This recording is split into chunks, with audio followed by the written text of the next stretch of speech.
Dieting sucks balls. How I drop fat fast and my tips and tricks to get you through the tough times. Let's dive in.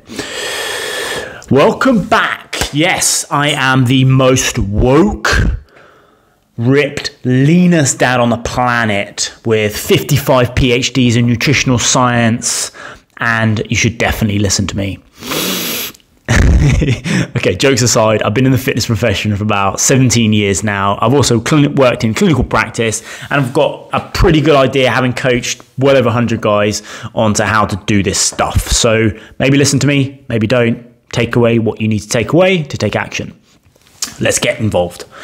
Let's dive in. What I'm going to teach you today is how I stay under 2,000 calories, that mythical magic number that we all need to stay under so we can drop fat. Clearly it's not, okay? It's just an arbitrary number. However, largely I've found that we tend to gravitate towards these big numbers. And if we stay underneath something like 2,000 calories, for most of us guys out there, we are going to be in a good caloric deficit and therefore be able to drop fat. Do your own calculations, do your own measurements. For me, I feel like 2,000 is pretty lean in terms of the activity I do during the day. So yeah, staying under 2,000 really makes a big impact in my kind of fat loss journey if I'm trying to drop fat. And I would say pretty much with everyone I've worked with, it's 2,000 to 2,200 calories is kind of their maintenance, or kind of like lean state maintenance, if I use that term. Well, you should listen to me. I am the leanest mofo on the planet. No, I'm absolutely not. However, I have maintained between 13 and 15% body fat for over a decade now, and I've coached guys to drop a serious amount of weight. Maybe guys like you. We all know the line, eat less, move more. But I think, largely speaking, it doesn't really help. We need actual practical guidelines and skills to develop so we can actually stay under that mythical caloric deficit and actually shift our body weight. So what I'm going to do is I'm going to actually walk you through the principles first, what I think is really, really important, what I think is absolute nonsense that most people are talking about. And then I'm going to walk you through how I did it. I did it a couple of weeks ago. I did a whole week of tracking and staying under 2,000 calories. I'm going to walk you through exactly how I would break that down, how the tips and tricks and the ways that I do it, being a busy dad, not really wanting to cook and meal prep and all that stuff. Okay, why do most people fail when it comes to fat loss? Addressing the elephant in the room. Probably got massive insecurities around their body shape and that sort of stuff. Clearly you need to come to terms with what's going on in here first. But from a practical standpoint, the two key reasons people fail. Number one, they don't track. They don't have a measurement in place. Therefore, you've got no fucking idea how much you're eating. You think you know, but largely speaking, this thing is pretty poor at estimating calories. Okay, so number one is tracking. Number two, very closely linked, is not having a plan. So you're winging it and you're not measuring. I can't imagine any other sphere of life where that would be acceptable and hope that you would succeed. I don't think many millionaires have got there by not having a plan and not measuring how much money they've got in the bank. Same with any scientific endeavor, same with kind of like trying to get a rocket to the moon. These are much more complex things and they have to have very clear measures in place. I don't think you're going to move forward in this day and age where you'll get hit with loads of bombarded with marketing around all these sugary, salty snacks that you can just eat thousands and thousands of calories without even thinking about it. Yeah, me too. Without having some sort of structure, measure in place. So what are these principles? Well, move more, eat less. It's bloody meaningless unless you know what you actually need to do. It's like saying to someone, oh, you haven't got any money. Just save more. Save more money, put it in the bank and you'll have more money. Yeah, good. Okay, but how do I do that, Nick? Let's dive into it. So there's a set of skills that you need. I use that word very specifically. You need to develop over time a set of skills that will help you to achieve your goals in any sphere, especially fat loss. There are three key aspects to this. Number one, track. Okay, no, I'm not expecting you to track everything you put in your mouth for the next 6 months. Okay, I think that's completely unrealistic. I've worked with one guy, only one, who's been able to track consistently for months on end. Okay, everyone else, like myself, is pretty crap at it. However, the process of going through 1 week of tracking what you eat is illuminating. Okay, well, even if you don't put any restrictions in place, you just say, I'm just going to track, eat normally and track what I do. You will be surprised. Firstly, at the habit changes you do subconsciously just by knowing that you're going to measure what you're doing. And the other thing is you'll be illuminated by actually how many calories are in the shit that you eat. If you haven't done it, I suggest you try it. So number 1 is track. Number 2 is protein first. This is a fundamental principle of building muscle, staying lean, and dropping fat. Okay, it's also a principle of actually living a long, healthy life. You need muscle mass. You need to support that muscle mass through appropriate protein intake. And I would say, especially guys, if you're in your 40s or older, or even a little bit younger, and you're not hitting a protein target, okay, number 1, you're not going to build any muscle. Okay, number 2, it's going to be much harder to drop fat because you're going to be filling up your calorie intake with fat, with things that are not protein. Okay, protein metabolizes differently. It's very hard to store as fat, so that's going to be a big win. So everything else you're going to be putting in, your fats and your carbohydrates, are going to be using up all your calories, and you're not going to have sufficient supply to actually build muscle and drop fat. Number 3 is snack strategically. So if you're tracking and if you're hitting a protein target, you're going to be on the front foot. The third one is understanding when you get hungry during the day and how to meet that hunger signaling and not just trying to shut it down, grizz it out, willpower it, having little tips and tricks that get you through those tough times. So basically those are the fundamentals of it. You're going to track, you're going to hit a protein target, you're going to understand when you get hungry during the day, and you're going to have a plan for that time.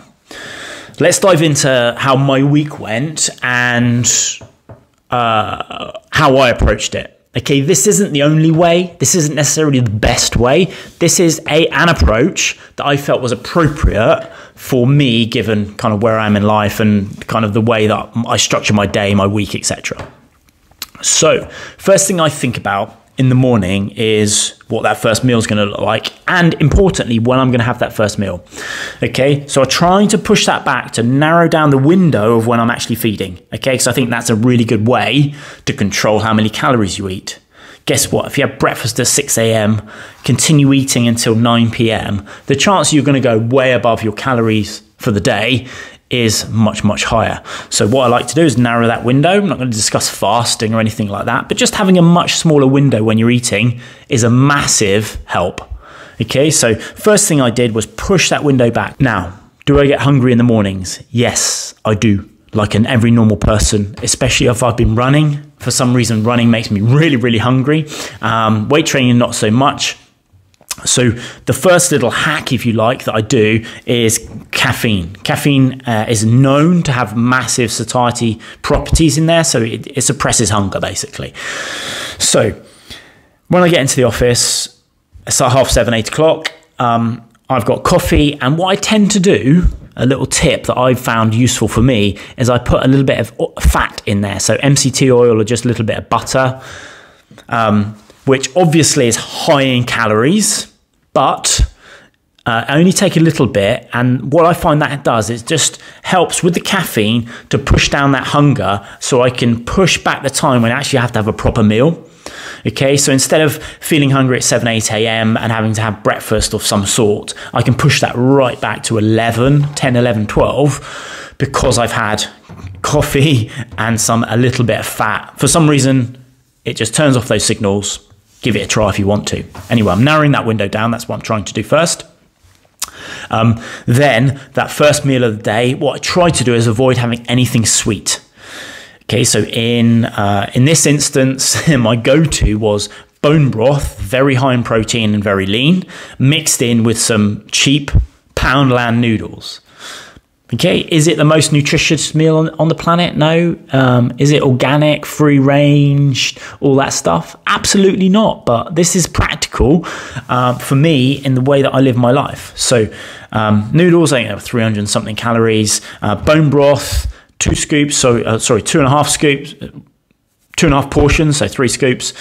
Give me about 30 grams of protein. And that's good for me. So that's kind of like a brunch meal, if you like, breakfast / lunch meal, and I'm still kind of like under where I need to be during the day. So it's a win, and I haven't had anything super sweet, because I find for me that triggers my hunger as well.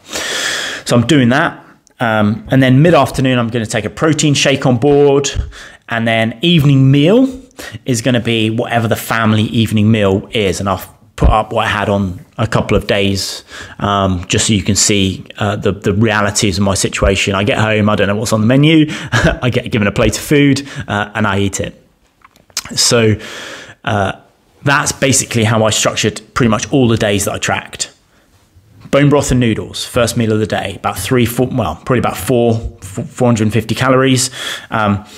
Protein shake in the afternoon, so I didn't get too hungry, and then an evening meal. And I tried to keep to that structure, because I think structure is important. Try to keep that window of eating down. I also took a protein shake before bed, just to make sure I'm hitting my protein target. So that's 2 protein shakes. I know, gonna kill myself. And then snacking wise, or ways that I managed my hunger when I got hungry during the day, caffeine I've mentioned, so drinking coffee or tea I think is really helpful, or just generally hot drinks push down the hunger. That's what I found. And then I'm not adverse to, wait for it, having a can of pop. So a Diet Coke, for example, isn't going to kill me, and it will add a little bit of caffeine, suppress my hunger, feel like I fill my belly up with something fizzy that then gets me through the next few hours. Okay, the other kind of like hack, if you like, in terms of snacking that I do is just eating fruit. So if I'm feeling really hungry and I know I want to stay within my calorie limit, I might have 2 apples, for example. Have 2 apples, crack on with whatever I'm doing, chilling out.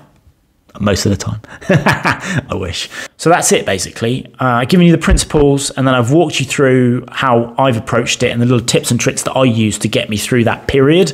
And then if I build that out over a longer period, I might, add a bit more variety in there, try and have some different types of lean proteins, maybe have more vegetables that are sort of bulking in the stomach and more satiating than just a packet of noodles or a can of Coke or whatever it might be. But that structure, that approach, with those principles, I think can be really effective. They certainly have been done for me, and that's why I wanted to give just a really open and honest account of kind of like how I approach this stuff, and not just an ethereal conversation about, oh, you should have broccoli from the Amazon rainforest that is 3,000 pounds a kilo, but it really is the best for your fat loss journey. Okay, these are real practical bits and pieces that hopefully you can take away and don't cost very much money. In fact, you're probably going to get a cost saving based on what you currently eat, Tesco's, Happy Meals, whatever it might be. I don't know. Hope that's helpful. Hopefully I haven't prattled on too long about things that aren't relevant, and hopefully I've kept it really interesting for you. I think there is a lot more to say on this subject, and I've got some other videos around that. But more importantly, what I've got is a full fat loss guide and fat loss course that I run through. It's in my Fit Lean Dad community. Feel free to join. The link is down below, but you just get more and more information and more skills that you can attribute and stuff that you can do to bring together to actually get you the results that you want. That is it. That is all I'm going to say. Hopefully it's been helpful. Like, subscribe, all that good stuff. I will see you on the next one.